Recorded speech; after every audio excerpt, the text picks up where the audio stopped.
எனக்கு ஒன்றும் புரியல. சாப்பிட்றதும் வாய் திறக்காம சாப்பிடுவீங்களா? அதுக்கெல்லாம் நல்லா வாய ஆடு திறந்து மொத்த மட்டனையும் உள்ள வச்சு கடிச்சு இழுத்து டபக்குன்னு ஒரே முழுகா முழுங்கிடுவோம்.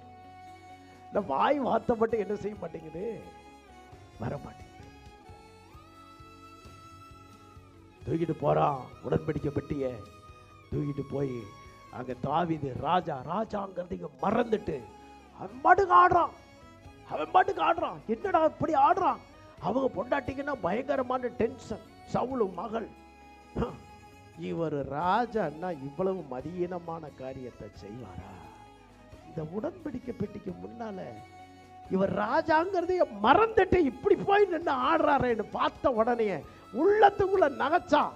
ஆண்டவர் பார்த்தார், என் மகன் தெருவில் ஆடுறான்னு நினைக்காத, எனக்கு முன்னால அவன் சந்தோஷத்துல கழித்து அவன் என் பிரசன்னத்துக்கு முன்னால என் சமூகத்துக்கு முன்னால என்னை பார்த்த உடனே தான் ராஜாங்கிறதைய மறந்து அவன் ஆடுறான்.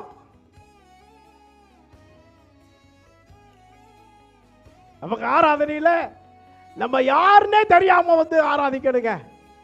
நம்ம மறந்து தேவனுடைய சமூகத்தில் நம்ம ஆராதிக்கிறது எவ்வளோ பெரிய ஒரு அற்புதமான நேரம்.